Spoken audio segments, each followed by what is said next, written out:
24 वर्षीय रवि मिश्रा ने 24 जून 2025 को पंचायत सीजन 4 फीड देखने के लिए गूगल पर पंचायत 4 फ्री डाउनलोड सर्च किया और एक फर्जी वेबसाइट से एक एपीके ऐप डाउनलोड कर लिया। ऐप इंस्टॉल करते समय उसने अपना मोबाइल नंबर, ईमेल और ओटीपी भी डाल दिया। एपिसोड तो चल गया, लेकिन उसी रात उसके पापा के बैंक खाते से 15.5 लाख रुपए उड़ गए।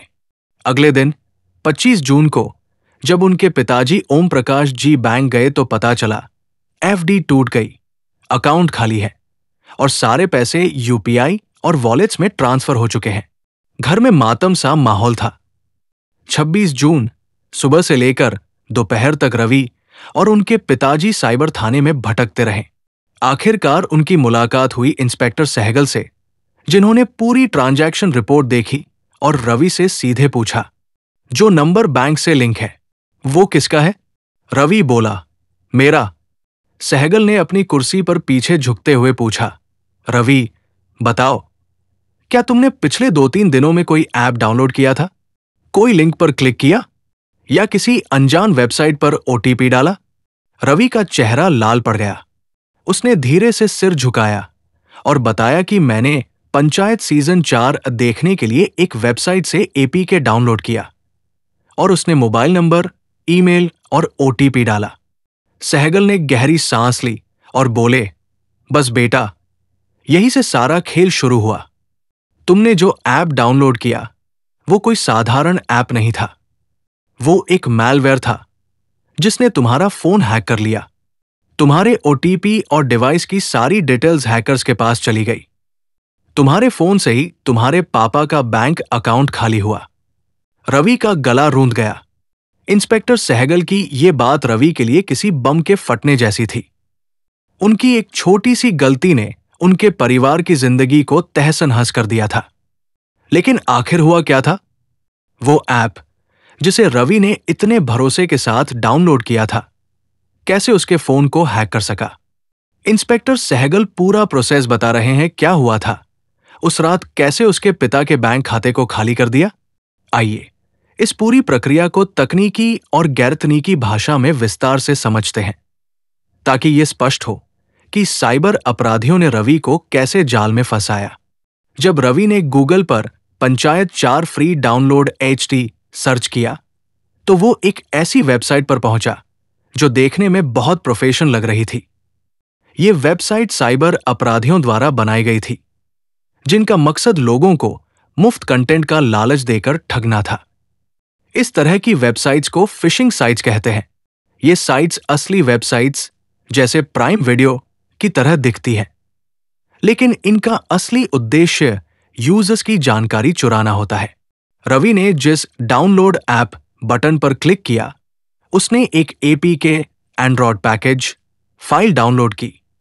एपीके फाइल्स एंड्रॉयड ऐप्स को इंस्टॉल करने के लिए इस्तेमाल होती है, लेकिन गूगल प्ले स्टोर के बाहर से डाउनलोड की गई एपीके फाइल्स खतरनाक हो सकती हैं। रवि की डाउनलोड की गई एपीके फाइल में एक मैलवेयर, मलिशियस सॉफ्टवेयर छिपा था। यह मैलवेयर एक तरह का वायरस था जो फोन में घुसकर यूजर की निजी जानकारी चुराने के लिए डिजाइन किया गया था।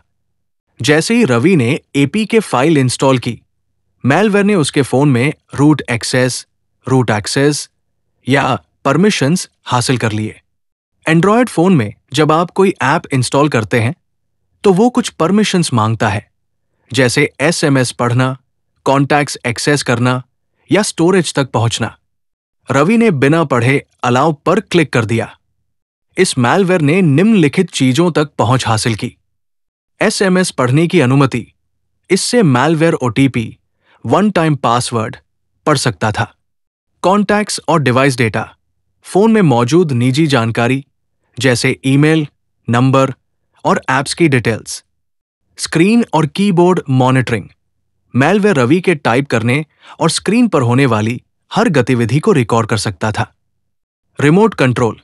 कुछ उन्नत मैलवेयर फोन को पूरी तरह से रिमोटली कंट्रोल कर सकते हैं, यानी हैकर्स रवि के फोन को कहीं बैठे बैठे चला सकते थे। जब रवि ने ऐप में अपना मोबाइल नंबर, ईमेल आईडी और ओटीपी डाला तो उसने अनजाने में हैकर्स को अपनी डिजिटल पहचान सौंप दी। यहां समझे कि ओटीपी डालने से क्या हुआ। ओटीपी का महत्व। ओटीपी एक तरह का डिजिटल पासवर्ड है जो बैंकिंग ट्रांजैक्शंस, ऑनलाइन खरीदारी या किसी सर्विस को वेरीफाई करने के लिए इस्तेमाल होता है। रवि का मोबाइल नंबर उसके पिता के बैंक खाते से लिंक था। जब रवि ने ओटीपी डाला तो मैलवेयर ने उसे तुरंत हैकर्स तक पहुंचा दिया। कैसे चुराया गया ओटीपी? मैलवेयर ने रवि के फोन पर आने वाले सभी एसएमएस को पढ़ लिया।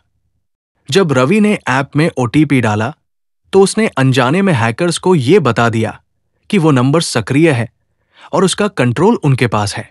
इसके बाद हैकर्स ने रवि के नंबर का इस्तेमाल करके बैंक खाते से जुड़े ट्रांजैक्शन शुरू किए। ईमेल और अन्य डिटेल्स। रवि ने जो ईमेल आईडी दी उसका इस्तेमाल हैकर्स ने फर्जी ट्रांजैक्शंस को और पक्का करने के लिए किया। उदाहरण के लिए, अगर बैंक ने कोई वेरिफिकेशन ईमेल भेजा तो मैलवेयर उस तक भी पहुंच सकता था, क्योंकि रवि के फोन में ईमेल ऐप भी लॉगिन था। रवि के फोन के हैक होने के बाद साइबर अपराधियों ने एक सुनियोजित तरीके से ओम प्रकाश जी के बैंक खाते को खाली किया। यहां कदम दर कदम प्रक्रिया समझें। UPI transactions. हैकर्स ने रवि के फोन पर मौजूद यूपीआई ऐप्स जैसे गूगल पे, फोन पे या पेटीएम को एक्सेस किया। चूंकि रवि का नंबर बैंक से लिंक था और मैलवेयर ने ओटीपी चुरा लिया, इसलिए हैकर्स ने छोटे छोटे यूपीआई ट्रांजैक्शन शुरू किए। ये ट्रांजैक्शंस 10,000 रुपए से 50,000 रुपए तक के थे, ताकि बैंक को तुरंत शक न हो। फिक्स डिपॉजिट, एफडी तोड़ना। ओम प्रकाश जी की ज्यादातर बचत फिक्स डिपॉजिट में थी। हैकर्स ने रवि के फोन से बैंक की मोबाइल बैंकिंग ऐप या नेट बैंकिंग को एक्सेस किया। उन्होंने एफडी तोड़ने की रिक्वेस्ट डाली, जिसके लिए ओटीपी चाहिए था। मैलवेयर ने ये ओटीपी तुरंत पढ़ लिया और हैकर्स को भेज दिया। इस तरह एफडी का पैसा मेन खाते में ट्रांसफर हो गया। वॉलेट ट्रांसफर और क्रिप्टो करेंसी। इसके बाद हैकर्स ने पैसे को कई अनजान डिजिटल वॉलेट्स जैसे क्रिप्टो वॉलेट्स या फर्जी यूपीआई आईडीज में ट्रांसफर किया। कुछ पैसे क्रिप्टो करेंसी जैसे बिटकॉइन या एथेरियम में कन्वर्ट कर दिए गए, क्योंकि क्रिप्टो ट्रांजैक्शंस को ट्रैक करना बहुत मुश्किल होता है। ये सब कुछ घंटों में हो गया। Multilayer transfer. हैकर्स ने पैसे को कई खातों में बांट दिया। उदाहरण के लिए, पहले पैसा एक फर्जी यूपीआई आईडी में गया, फिर वहां से किसी दूसरे खाते में और फिर क्रिप्टो वॉलेट में। इस प्रक्रिया को मनी लॉन्ड्रिंग कहते हैं, जिसका मकसद पैसे का स्रोत छिपाना होता है। कैसे नहीं पकड़ा गया? सारी प्रक्रिया इतनी तेजी से हुई कि बैंक का फ्रॉड डिटेक्शन सिस्टम इसे तुरंत नहीं पकड़ सका। इसके अलावा, चूंकि ट्रांजैक्शंस रवि के नंबर से ओटीपी के साथ हो रहे थे, इसलिए बैंक को लगा कि ये वैध ट्रांजैक्शंस है। मैलवेयर ने रवि के फोन को एक ज़ॉम्बी डिवाइस में बदल दिया था। इसका मतलब है कि फोन पूरी तरह से हैकर्स के कंट्रोल में था और रवि को इसकी भनक तक नहीं थी। यहां कुछ तकनीकी पहलू है। Remote access tool, RAT. ये मैलवेयर एक रैट रिमोट एक्सेस टूल था जो हैकर्स को रवि के फोन की स्क्रीन, कीबोर्ड और ऐप्स को रिमोटली कंट्रोल करने की सुविधा देता था। वे रवि के फोन पर कोई भी ऐप खोल सकते थे, जैसे बैंकिंग ऐप या यूपीआई ऐप। कीलॉगर मैलवेयर में एक कीलॉगर था जो रवि के टाइप किए हर अक्षर को रिकॉर्ड करता था। अगर रवि ने अपने बैंक का पासवर्ड या कोई और डिटेल टाइप की तो वो भी हैकर्स तक पहुंच गई। एसएमएस और कॉल फॉरवर्डिंग। मैलवेयर ने रवि के फोन पर आने वाले एसएमएस और कॉल्स को हैकर्स के सर्वर पर फॉरवर्ड कर दिया। इस तरह बैंक से आने वाले ओटीपी और अलर्ट्स रवि को दिखाई नहीं दिए, क्योंकि मैलवेयर ने उन्हें ब्लॉक कर दिया था। बैकग्राउंड में काम करना। मैलवेयर बैकग्राउंड में चुपके से काम करता था।